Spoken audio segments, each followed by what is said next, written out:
അതായത് ഈ വിഷയത്തിൽ ഒരു പ്രത്യേകമായ രാഷ്ട്രീയ ലക്ഷ്യം വെച്ചുകൊണ്ട് മാത്രമാണ് ആളുകൾ പ്രതികരിക്കുന്നത്.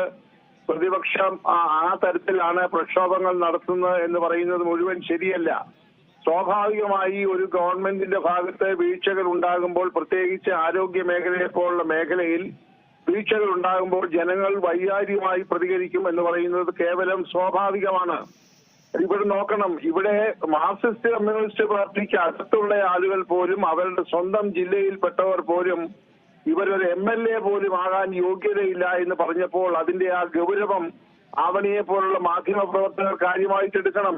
ഇത് കോൺഗ്രസുകാരോ അല്ലെങ്കിൽ BJPക്കാരോ മാത്രം നടത്തുന്ന ഒരു പ്രക്ഷോഭമാണെന്ന് കരുതരുത്. കാരണം ഇത് അത്ര വൈകാരികമായിട്ടുള്ള ഒരു പ്രശ്നമാണ്. ജനങ്ങളെ ആകമാനം, പ്രത്യേകിച്ച് ജനങ്ങൾ എന്ന് പറഞ്ഞാൽ താഴേക്കടയിലുള്ള ജനങ്ങളെ ബാധിക്കുന്ന ഒരു വിഷയമായതുകൊണ്ടാണ് ഇത്രയും പ്രക്ഷോഭം കഴിഞ്ഞ കുറെ ദിവസങ്ങളായി കേരളത്തിന്റെ ഒരറ്റം മുതൽ മറ്റേ അറ്റം വരെ നടക്കുന്നത്. അതുകൊണ്ട് അത് കണ്ട് വേണ്ട രീതിയിൽ പ്രതികരിക്കാൻ ഇന്നുവരെയും ഈ സർക്കാർ തിരിഞ്ഞിട്ടില്ല എന്നതാണ് പരമമായ യാഥാർത്ഥ്യം. നമ്മൾ കണ്ടല്ലോ, ഒരുപാട് ആവണി ഉൾപ്പെടെ ചർച്ച ചെയ്ത പ്ലാറ്റ്ഫോമാണല്ലോ ഇത്. അതായത് തിരുവനന്തപുരത്തെ ഡോക്ടർ ഹാരിസിന്റേതായിട്ടുള്ള വെളിപ്പെടുത്തൽ, ആ വെളിപ്പെടുത്തലുകൾ ഉണ്ടായിട്ടുള്ള അംശങ്ങൾ, അതിന്റെ പ്രത്യാഘാതങ്ങൾ എത്ര വളരെ വലുതായിരുന്നു. രായ്ക്ക് രാമായണം അദ്ദേഹം ആവശ്യപ്പെട്ട ഇല്ലാത്ത സാധനങ്ങൾ വിമാനമാർഗം ഹൈദരാബാദിൽ നിന്ന് എത്തിച്ചതിന്റെ കാരണം എന്താണ്? ഒറ്റ കാരണം, ആ ഇടതുപക്ഷ അനുഭാവി കൂടിയായ ഡോക്ടർ ഹാരിസിന്റെ സത്യസന്ധമായ വെളിപ്പെടുത്തലാണ് എന്ന് അരിയാഹാരം കഴിക്കുന്ന ആളുകളൊക്കെ ബോധ്യപ്പെട്ടതല്ലേ? അപ്പോൾ പ്രക്ഷോഭം നടത്തുന്നത് പ്രക്ഷോഭത്തിന് വേണ്ടി മാത്രമല്ല, ഫലകരമായ ഇടപെടൽ ബന്ധപ്പെട്ട ആളുകൾ നടത്തണം എന്നുള്ളതാണ്. മാത്രവുമല്ല, തുടക്കത്തിൽ ആവണി ഉൾപ്പെടെയുള്ളവർ റിപ്പോർട്ട് ചെയ്താണല്ലോ ആദ്യം ഈ സംഭവം വന്നപ്പോൾ ബഹുമാനപ്പെട്ട ആരോഗ്യമന്ത്രി പറഞ്ഞത്, ഇത്രയും നല്ല ഒരു മനുഷ്യനെ കാണാനില്ല, ഇത്രയും നല്ല പ്രഗത്ഭനായ ഒരു ഡോക്ടറാണ് അദ്ദേഹം, 5 പൈസ കൈക്കൂലി വാങ്ങിക്കുന്ന ആളല്ല. അവര് പറഞ്ഞ് രക്ഷപ്പെടാൻ ശ്രമിച്ചത് സിസ്റ്റം ഫെയിലിയർ ആണ്, സിസ്റ്റമിക് ഫെയിലിയർ, സിസ്റ്റം തകർന്നു പോയി എന്നുള്ളതാണ്. അപ്പോൾ ഞാൻ ഉൾപ്പെടെയുള്ള ആളുകൾ ഈ വേദിയിൽ ചോദിച്ചതാണ്, സിസ്റ്റം തകർന്നെങ്കിൽ സിസ്റ്റം സൂക്ഷിക്കാനായി ഉത്തരവാദപ്പെട്ട ഈ മന്ത്രിയുടെ പണി വേറെ എന്താണെന്ന് ഞാൻ ഉൾപ്പെടെയുള്ള ആളുകൾ ചോദിച്ചു. ഒരു സിസ്റ്റത്തിന്റെ മേൽനോട്ടം വഹിക്കുന്ന ആളുകൾ എങ്ങനെ സിസ്റ്റം തകരാറിലായി എന്ന് പറയാനായിട്ട് അവർക്ക് പറയും? ആത്മാഭിമാനമുള്ള ആളുകൾ ആരും ഈ രാഷ്ട്രീയത്തിൽ പറയുന്നത്, ക്ഷമിക്കണം, ഇപ്പൊ രാഷ്ട്രീയത്തിൽ വളരെ പരിമിതമാണ് എന്ന് പറയാതിരിക്കാൻ നിവർത്തിയില്ല. ഇവരെന്താണ് ഉടനെ തന്നെ ബഹുമാനപ്പെട്ട മുഖ്യമന്ത്രി കണ്ണുരുട്ടിയപ്പോൾ ഒരു പ്ലേറ്റ് മാറ്റിയല്ലോ.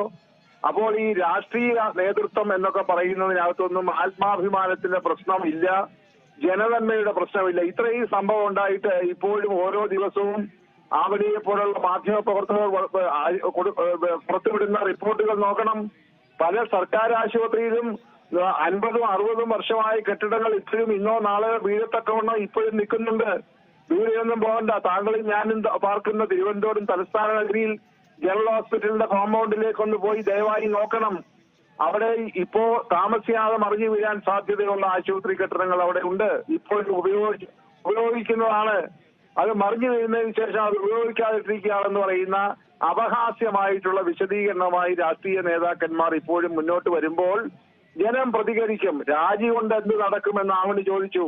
രാജി എന്ന് പറയുന്നത് സ്വാഭാവികമായി ഇത്തരം സന്ദർഭങ്ങൾ വരുമ്പോൾ പ്രതിപക്ഷ കക്ഷികൾ ഉന്നയിക്കുന്ന ഒരു ആവശ്യമാണ്. അത് എല്ലാവരും ചെയ്യുന്നുണ്ട്. അത് CPM. ഇനി ഞാനൊരു സാങ്കല്പികമായി ഒരു ചോദ്യം ആവണിയോട് ചോദിക്കട്ടെ, അല്ലെ പൊതുസമൂഹത്തോട് ചോദിക്കട്ടെ.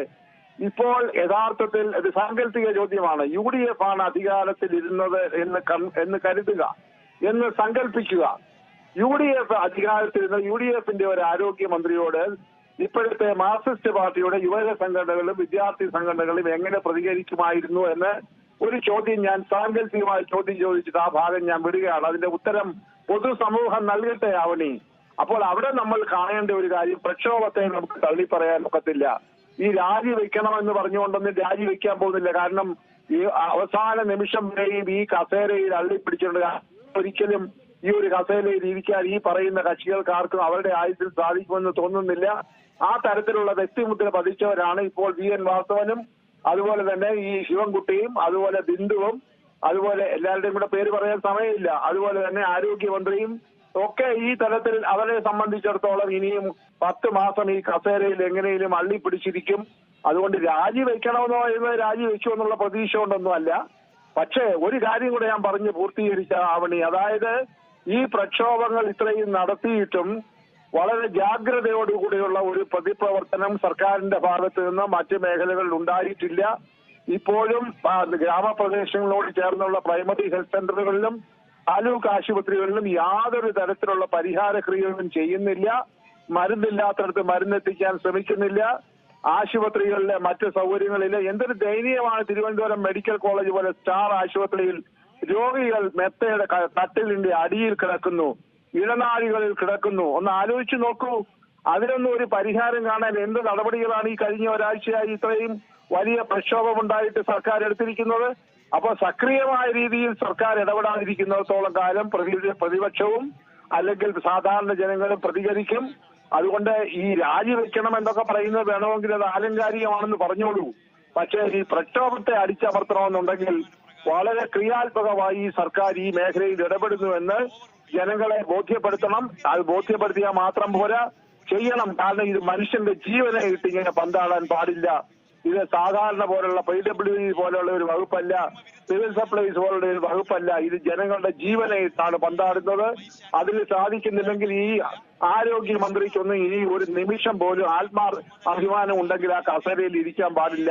പ്രക്ഷോഭം ഇല്ലെങ്കിൽ ഇറങ്ങിപ്പോയി അവരെവിടുന്ന് വന്നോ അവിടേക്ക് പോകുന്നതായിരിക്കും നല്ലതെന്നാണ് എനിക്ക് ഈ തരുണത്തിൽ പറയാനുള്ളത്. ഏറ്റവും പുതിയ വാർത്തകളും വിശേഷങ്ങളും വിരൽ തുമ്പിലറിയാൻ സീ മലയാളം ന്യൂസ് എല്ലാ ഡിജിറ്റൽ പ്ലാറ്റ്ഫോമുകളിലും ലഭ്യം.